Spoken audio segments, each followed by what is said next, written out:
고독한 가을의 길목에 있습니다. 하나님이 주신 은혜와 복이 여러분의 모든 삶의 순간에 아름답게 열매 맺기를 축원드립니다. 그 송파를 가기 전에 그 잠실 사거리에서 송파 쪽으로 조금 더 가다 보면 그 석천호수가 있죠. 이 오른편에 그 근처에 보면 삼전사거리라고 있는데 그 근처에 삼전도비가 세워진 곳이 있습니다. 여러분, 삼전도비가 뭐죠? 우리 왕이 오랑캐들의 적장 앞에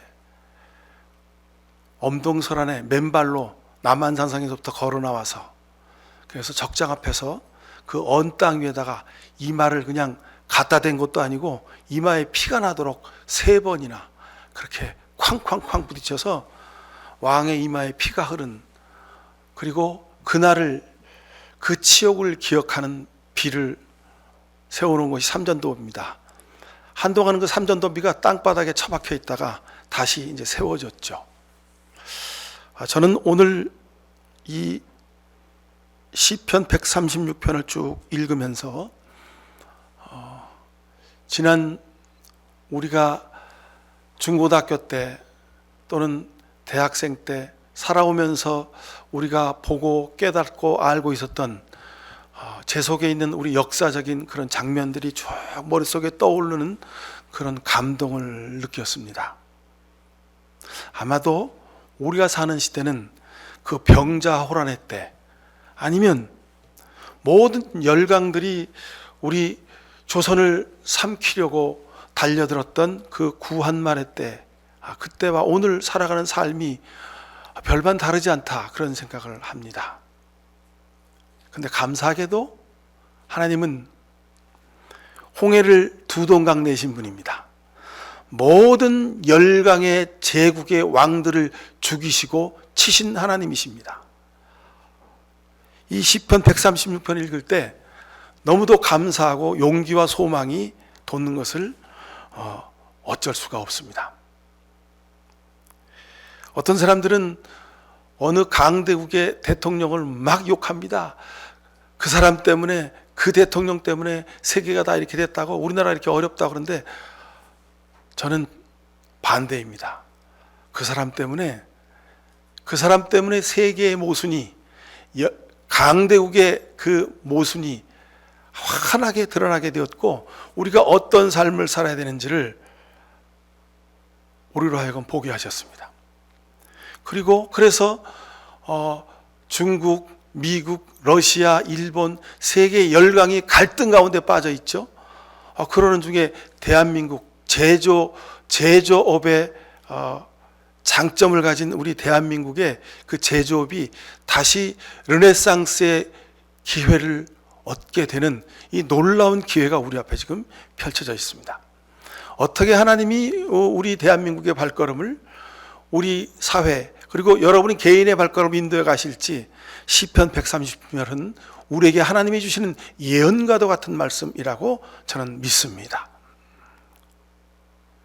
그렇지만 우리가 추수감사주의를 한 주간 앞두고 우리 삶을 돌이켜 봅니다. 정말 우리가 어떻게 모든 일에 감사할 수 있을까? 다들 사회적 참사라고 얘기했습니다. 근데 3년이 지났는데도 사회적으로 진정으로 저들의 마음을 위로하거나 국가가 책임지지 못한 사건이 있습니다.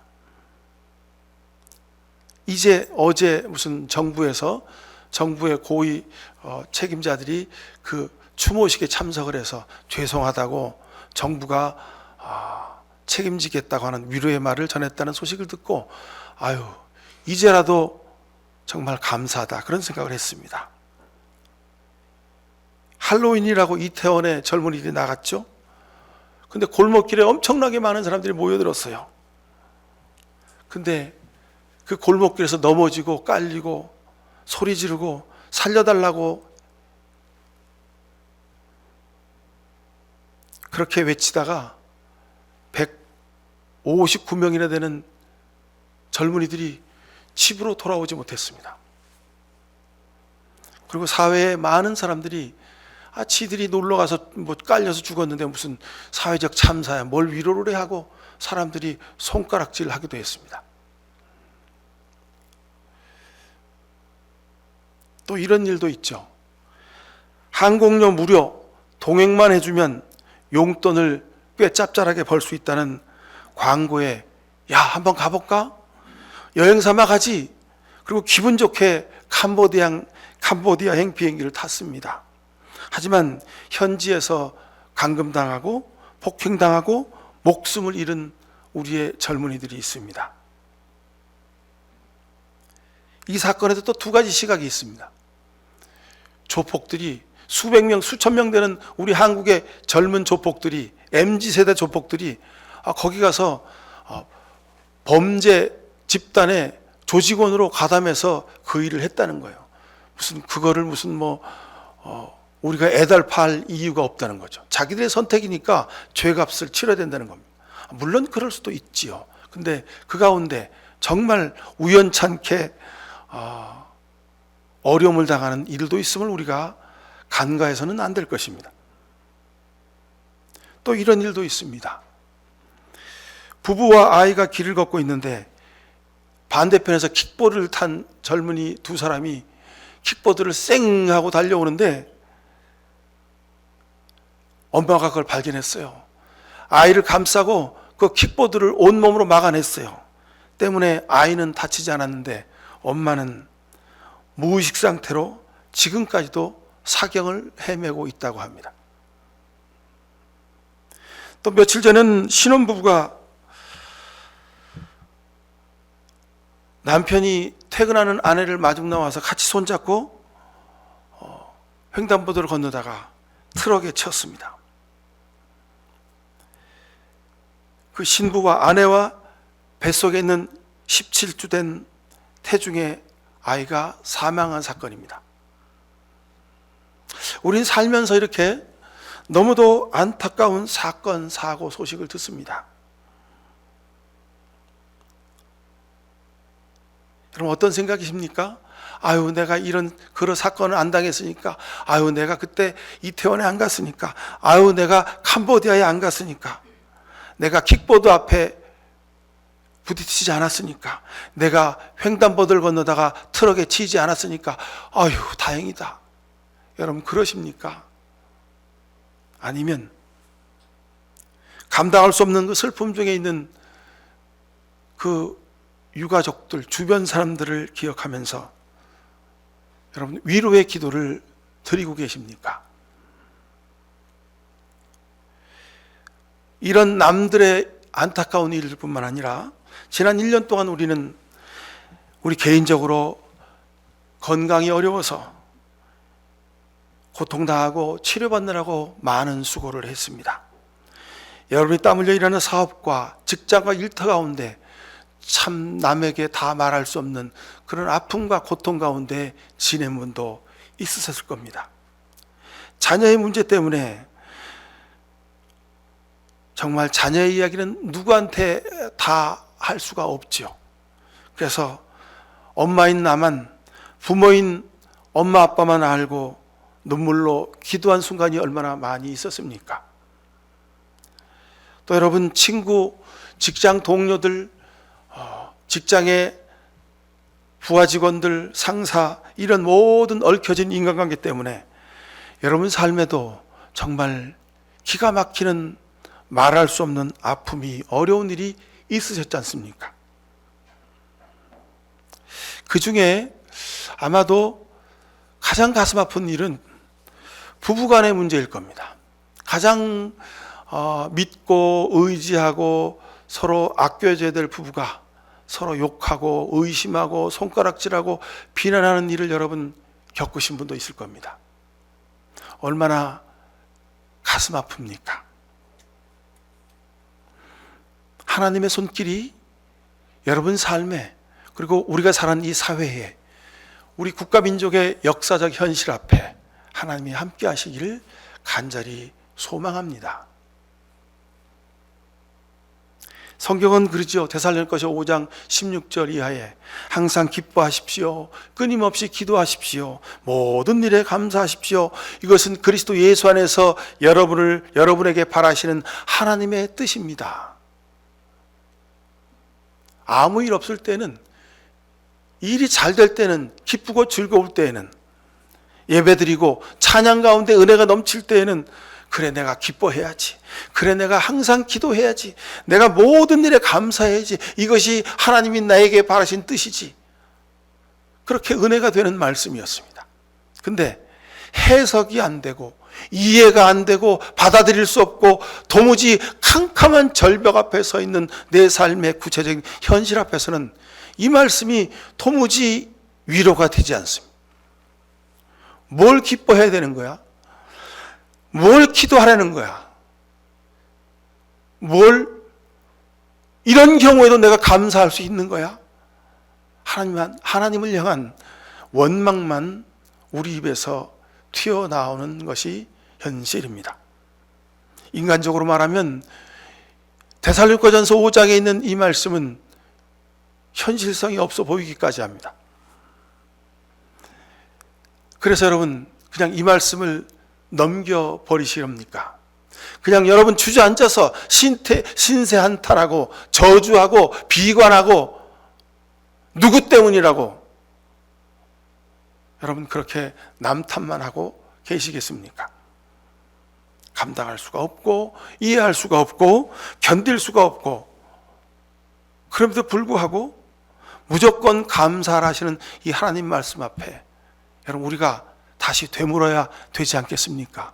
하나님 어떻게 기뻐해요? 하나님 어떻게 기도해요? 어떻게 감사할 수 있어요? 하나님 도와주세요. 하나님의 도우심을 구해야 되지 않겠습니까?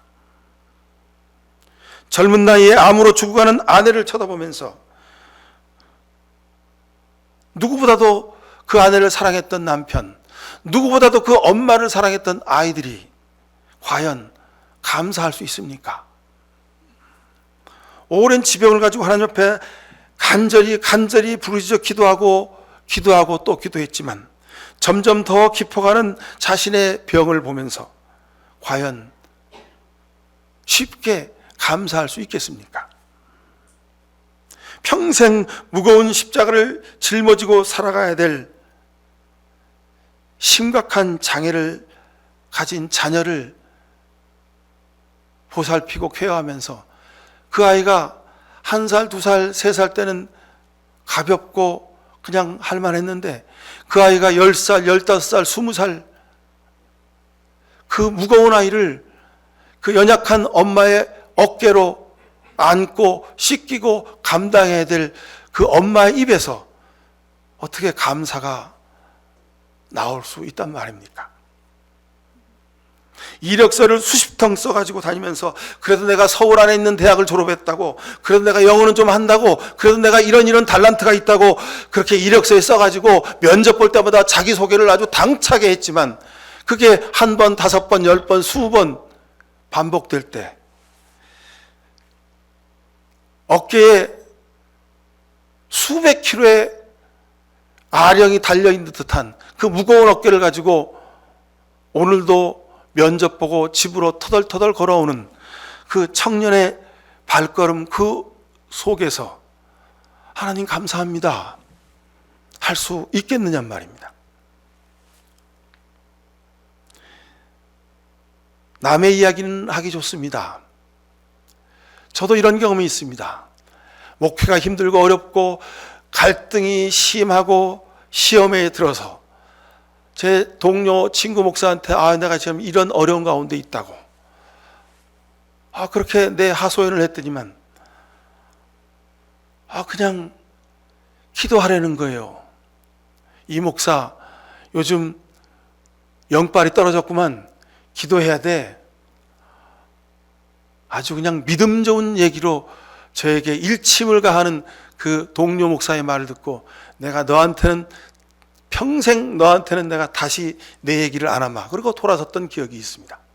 여러분 앞에 삶의 아픔과 고민을 가지고 와서 털어놓는 그 사람의 그 고백 앞에서 기도하라고, 감사해야 된다고 여러분 그렇게 구태연하고 뻔한 이야기를 계속 하시렵니까? 예수님이 엘리엘리 라마 사박다니, 아버지 어찌해서 나를 버리셨습니까? 그렇게 절규하실 때 예수님 기도하세요 라고 그래야 되는 것이 신앙적일까요? 여러분, 아픔과 고통을 당하는 이들의 그 절규의 기도 앞에 여러분도 아픈 마음으로 같이 기도하실 수 있기를 바랍니다. 그냥 성경 말씀만 갖다 들이대고 당신 기도가 모자라서 그렇다고, 당신 감사하지 않아서 그렇다고 여러분 우리가 그렇게 말할 수만은 없는 문제입니다. 이런 삶의 딜레마 모순 앞에 살아가는 우리 삶의 현실에 시편 136편은 우리에게 이렇게 말씀합니다. 하나님의 인자하심이 영원하다. 주님께 감사해라. 그냥 턱 던져놓는 말씀입니다. 하나님의 인자하심이 영원하다. 근데 이 1절에서 주님께 감사해라, 그는 선하시며 그 인자하심이 영원하다는 이 말씀이 26절 끝까지 가는 동안 계속해서 매절마다 반복되고 있습니다. 그 인자하심이 영원하다는 거예요. 그 인자하심이 영원하다는 거예요. 여러분, 이 말씀 속에서 하나님의 위로를 받으시길 축원합니다. 그리고 마지막 26절에 보니까 하늘에 계신 하나님께 감사해라, 그 인자하심이 영원하다 말씀합니다. 이스라엘 백성들의 역사적인 경험과 저들의 삶의 순간들의 기억들을 다 한 조목 한 조목 다 이끌어내서 감사한 다음에 마지막에 하늘에 계시는 하나님께 감사하여라, 그 인자하심이 영원하다고 고백합니다. 하늘에 계신 하나님, 주기도문 사도신경에도 우리가 고백하는 말씀이죠. 하나님이 하늘에 계셨기에 얼마나 감사한지 모릅니다. 왜냐하면 하늘에 계신 그 하나님은 우리의 눈물과 아픔과 고통과 우리의 갈등과 우리의 방황과 우리의 주저앉음, 그것을 다 보고 계셨기 때문입니다.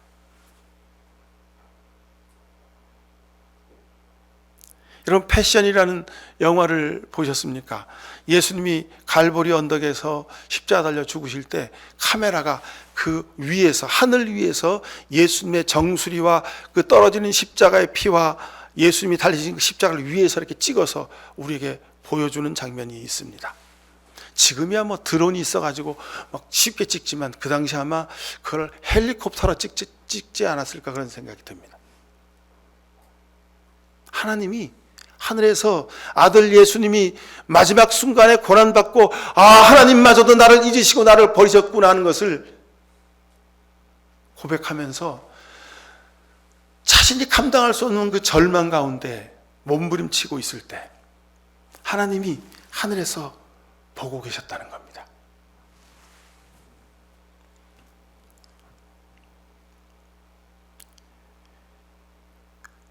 안타깝고 억울하고 견딜 수 없는 그 순간에 하나님이 다 보고 계셨습니다. 그러니 여러분, 위로받으시길 바랍니다. 그러니 소망을 가지십시오. 내가 믿었던 사람이 나를 비난하고 나를 등 뒤에서 욕하고 나를 향해 손가락질하는 일 겪으셨습니까? 가장 가까운 사람이 그러면 견딜 수가 없죠. 하나님이 다 보고 계셨답니다. 그러니 제게도 큰 위로가 되었습니다.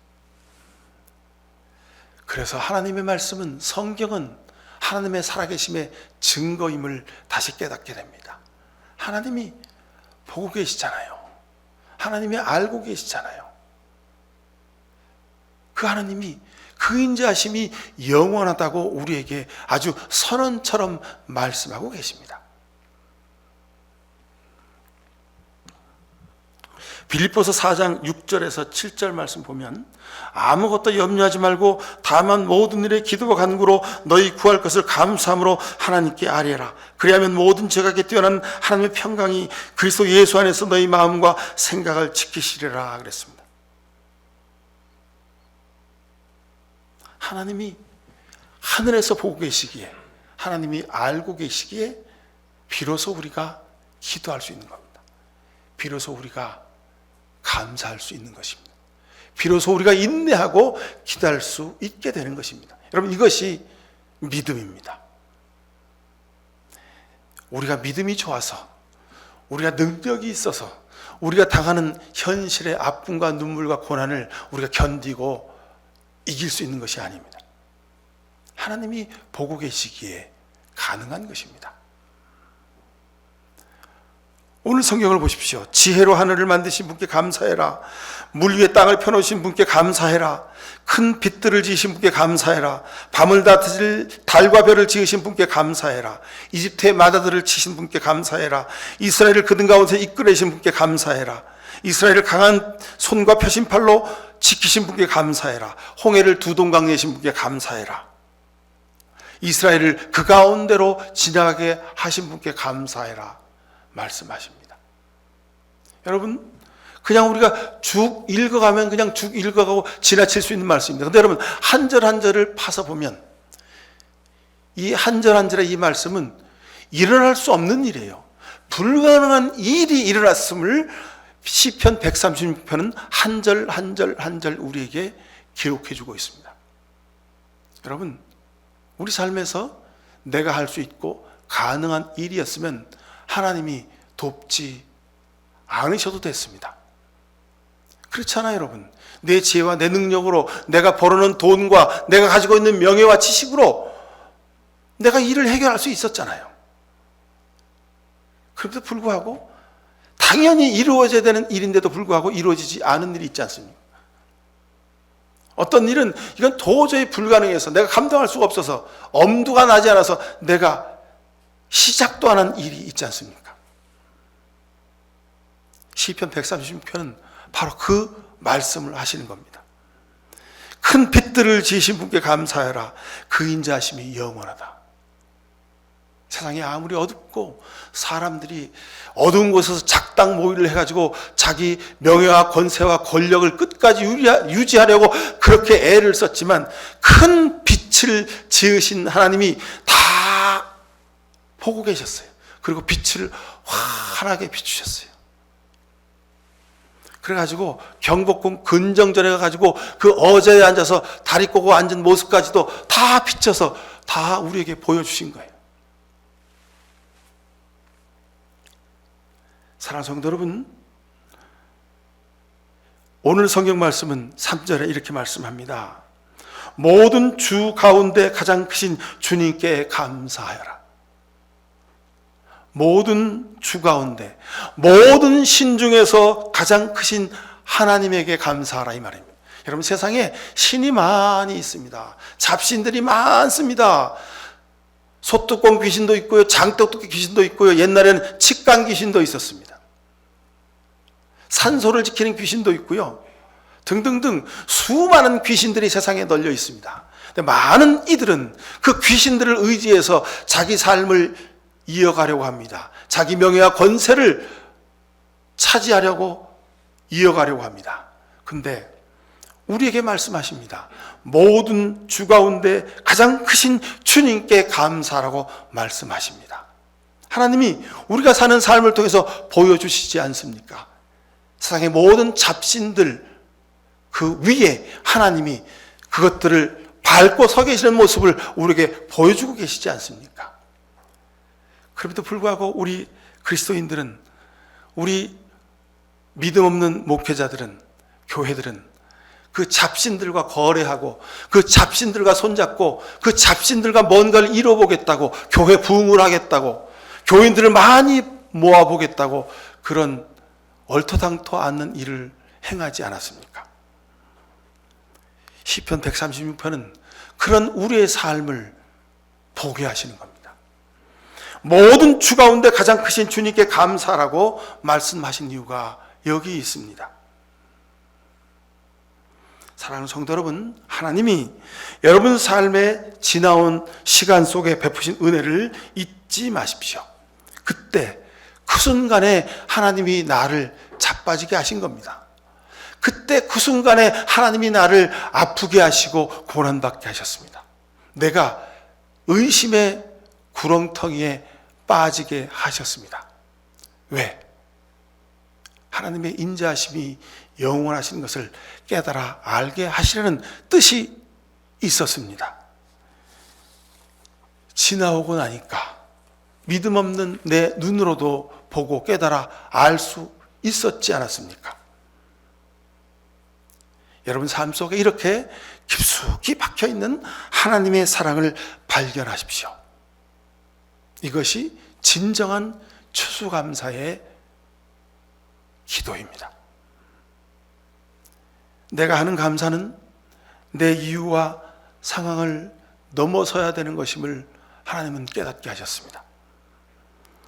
내 이유와 내 상황에 우리가 거기에 내 코를 빠뜨리고 앉아 있으면 아무것도 우리는 기도할 것도 감사할 것도 없는 것을 발견하게 됩니다. 내 환경을 보면 내가 무엇을 감사할 수 있겠습니까? 하지만 내 환경을 넘어서 하나님이 내 환경을 통해서 하나님이 예비하신 하나님의 계획하심을 보실 수 있길 바랍니다. 그러면 우리가 하나님 앞에 십자가 앞에 감사할 수 있지 않겠습니까? 여러분 좋을 때, 잘 될 때, 잘 나갈 때, 모든 것이 형통할 때 이때는 누구나 다 감사하죠. 근데 그것만으로는 믿음이 될 수 없습니다. 예수님이 십자가를 치시고 엘리 엘리 라마 사박다니 하셔야 했던 이유가 여기 있습니다. 여러분의 믿음은 반드시 고난의 터널을 통과해야 합니다. 십자가의 고난을 경험해야 합니다. 그래야 여러분의 감사가, 여러분의 믿음이 하나님이 여러분에게 주신 은혜가 진정한 은혜임을 깨달아 알 수 있게 될 것입니다. 사탕을 주면 그 사탕 받아먹고 아유 사탕이 달아요. 하나님 사탕 주셔서 감사해요. 아이스크림 주시고 초콜릿 주셔서 감사해요. 여러분 이 감사, 이 찬양, 이 기도는, 이 믿음은 어린아이의 믿음입니다.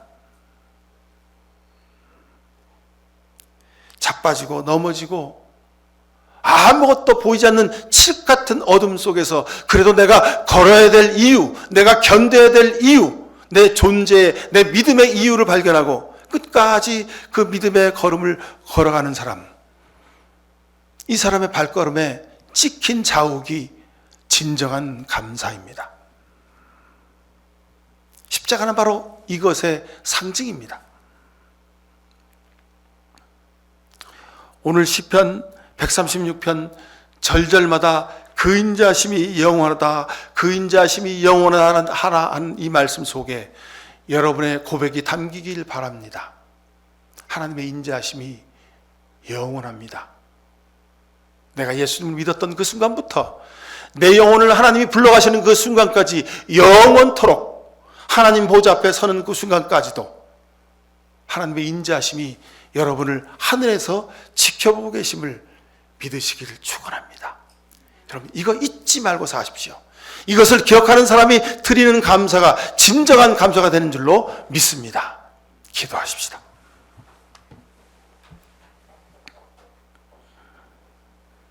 너무도 창피하고 괴로웠습니다. 비참했습니다.